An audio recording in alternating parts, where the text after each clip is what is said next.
नमस्कार मंडळी, मुख्यमंत्री लाडकी बहीण योजनेचा आणखी एका व्हिडिओमध्ये तुमचं सगळ्यांचं स्वागत. आता तुम्हाला एक नवीन अपडेट समोर येत आहे की माझी लाडकी बहीण योजनेसंदर्भामध्ये जर आता तुमची पूर्ण KYC जरी झाली असेल तरी तुमच्या अकाउंटला पैसे येणार नाहीत. कारण याचं भरपूर असे नवीन कारण आणि निकष समोर आलेले आहेत. कारण तुम्हाला माहीत असेल की लाडकी बहीण योजना ही KYC करण्याची शेवटची तारीख होती 30 एप्रिल 2026 आणि या तारखेपर्यंत बऱ्याचशा बहिणींनी आपली KYC पण पूर्णपणे केलेली आहे. परंतु या KYCमध्ये तुम्हाला माहीत असेल की आता आपल्याला काही ज्यावेळेस योजना सुरू केली होती त्यावेळेस काही आपल्याला निकष त्याच्यामध्ये दिली होती, पात्रता आणि अपात्रता. कारण त्याच्यामध्ये तुम्हाला माहीत असेल काही त्याच्या उत्पन्नाचं तुम्हाला काही कंडिशन वगैरे त्याच्यामध्ये ठेवल्या होत्या, काही तुमच्या फॅमिली असेल, काही वयाची अट असेल. कारण ही योजना फक्त तुम्हाला 21 वर्ष ते 65 वर्षापर्यंतच या लोकांना लागू होती आणि त्याच्यामध्ये तुम्हाला आधार लिंक असणं गरजेचं होतं किंवा तुमच्या कुटुंबाचं उत्पन्न 2,50,000पेक्षा जास्त नसावं असं तुम्हाला त्याच्यामध्ये नमूद केलेलं होतं.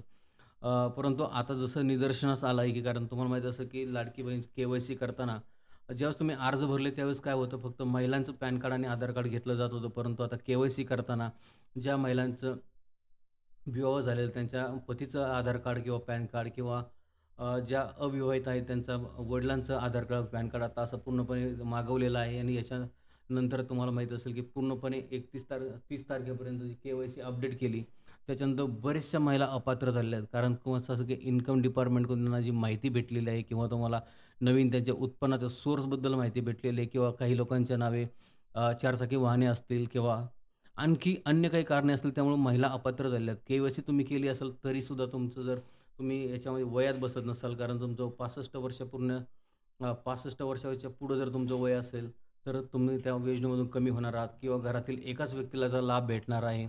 आणि दुसरी गोष्ट म्हणजे त्याच्यात आता भरपूर डॉक्युमेंटमध्ये बदल होणार आहे. कारण जर आता तुम्ही जर पात्र असून तुमची KYC फक्त KYC केले म्हणजेच तुमच्या अकाउंटला पैसे येतील असं नाही. कारण तुम्हाला आता दुसऱ्या निकषामध्ये बसणं गरजेचं. आता त्यामुळे तुम्हाला काय की येणाऱ्या 2-3 दिवसापर्यंत तुम्हाला थांबणं गरजेचं आहे. कारण तुम्हाला माहिती आहे की बऱ्याचशा महिला त्याच्यामध्ये अपात्र झालेल्या आहेत. काही डॉक्युमेंटसाठी असतील किंवा काही उत्पन्नाच्या सोर्समुळे असतील किंवा अन्य काही कारणे असतील. बऱ्याचशा महिला आता अपात्र झालेल्या आहेत. जवळजवळ तुम्हाला सांगायचं म्हटलं तर 65 ते 70 लाख महिला यामधून आता कमी करण्यात आल्या आहेत एप्रिल अखेरीस. आणि आणखी काही ते नवीन जर निकष त्यांनी लागू केले तर बऱ्याचशा महिला अपात्र होण्याची शक्यता आहे. त्यामुळे तुम्ही जर KYC जरी केली असेल परंतु तुम्ही बाकीच्या याच्यामध्ये जर नाही बसले तरी तुमच्या अकाउंटला पैसे येणार नाहीत. याची सर्व आपल्या बहिणींनी नोंद घेणं गरजेचं आहे. तर म्हणूनच आपल्या लाडक्या बहिणींना विनंती की तुम्ही 1-2 दिवस वेट करू शकता. कारण तुमच्या येणाऱ्या 2-3 दिवसामध्ये जर जर तुम्ही पात्र असाल तर तुमच्या अकाउंटला नक्कीच हे येणारे तुमचे 2 किंवा 3 हप्ते येऊन जातील. कारण जसं सरकारचं जे आहे, कारण येणाऱ्या मंत्रिमंडळ काही 1-2 दिवसामध्ये काही जरी GR निघेल किंवा काही त्याचे ठोस निर्णय होईल त्याच्यानंतर तुमच्या अकाउंटचं जे आहे ते हप्त्याचं वितरण चालू करण्यात येईल. त्यामुळे काही जास्त काळजी करण्याचं कारण नाही आहे. तर म्हणजे आजच्या व्हिडिओमध्ये एवढंच की आणि जर तुम्ही आमच्या चॅनलला सबस्क्राईब जर नसेल तर सबस्क्राईब करायला विसरू नका. कारण आपण अशा रोज नवनवीन व्हिडिओज घेऊन असतो.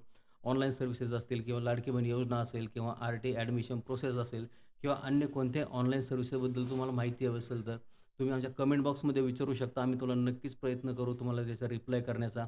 जेवढं शक्य होईल तेवढं आम्ही तुम्हाला रिप्लाय करण्याचा प्रयत्न करत असतो. आम्ही 99% आम्ही प्रयत्न तर करतोच की आपण प्रत्येकाला रिप्लाय करत असतो. म्हणून तुम्ही आपल्या चॅनलला सबस्क्राईब करायला विसरू नका आणि बेल आयकॉनला प्रेस करा की नवीन तुम्हाला व्हिडिओची नोटिफिकेशन मिळून जाईल. धन्यवाद मित्रांनो.